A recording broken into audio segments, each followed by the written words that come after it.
So one of the things that Robin wanted me to talk about was that's all the project stuff, and we had, you know, a sizable chunk of money from the government to do that project and to develop the toolkit. We had a specialist palliative care nurse in each region that was able to support the staff in the residential care facilities that we were working with.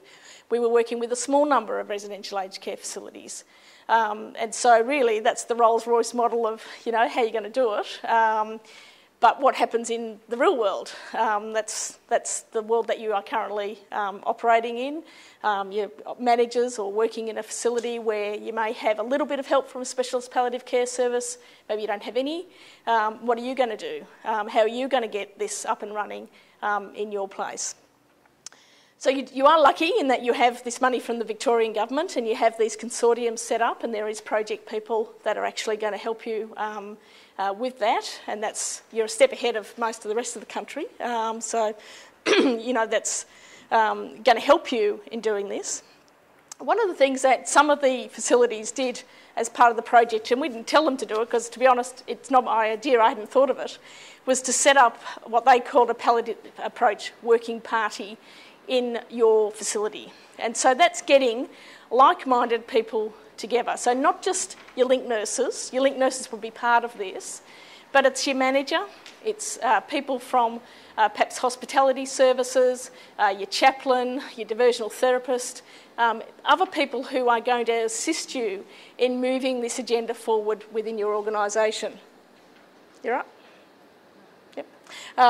So I thought that was a great idea, and I think that really helped the facilities to actually have a platform when they often met once a month, and they would go through and, well, where are we up to now? What are we going to do next? Who needs to be involved? So I think, you know, if you can get that sort of structure together, I think, you know, that would really help you. And as I said, teamwork is the key to getting this up and running. You can't do this by yourself.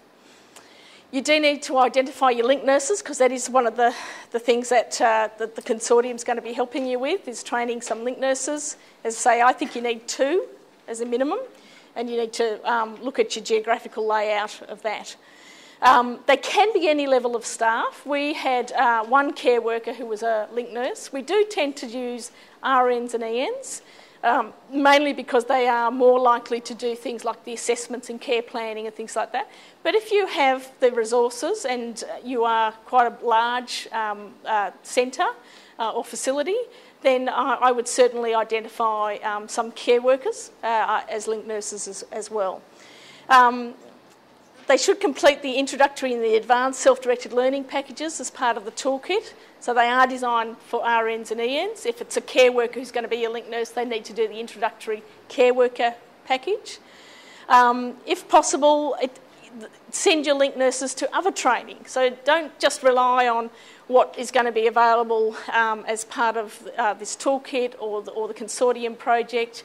There's lots of courses that people have available to them, and there's a couple of people from Monash University School of Nursing, and they've got courses available as well. So, you know, tap into other stuff that's going on in your local area or in the state that would upskill people. So your link nurses, you really want them to take you know, the lead in their own professional development. And I think that helps, you know, make them feel like, you know, this is my role, you know, it is important in the organisation. So if you're a manager and a link nurse comes to you and says, I really want to do, you know, the training, you know, up in Palliative Care Victoria are offering, or Monash is offering, or, you know, graduate certificate in palliative care or a master's or whatever level, then, you know, try and show your commitment and support them to continually update their professional development in palliative care. Use PEPA, so that's the palliative approach, what is it? Palliative experience in a palliative approach. That's a great avenue to actually get people connected to specialist palliative care, to give them that experience.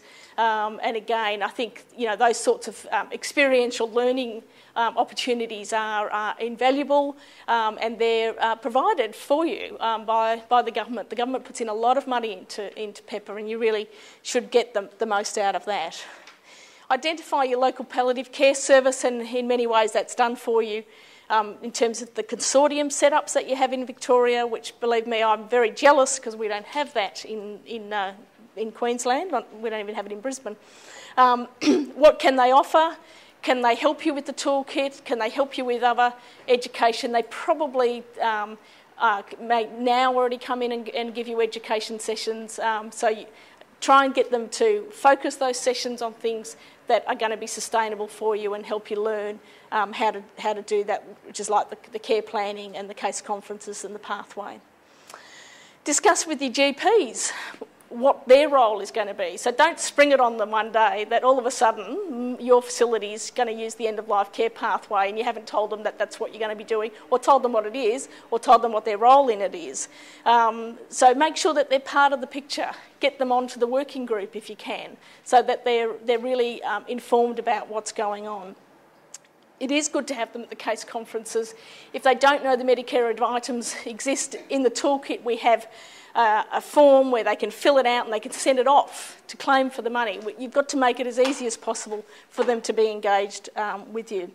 Set up an impress system that aligns with using an end-of-life care pathway, and I know sometimes that comes with a cost, and people think that legally you can't do it. You can do it. I think you just have to apply for a licence to do that.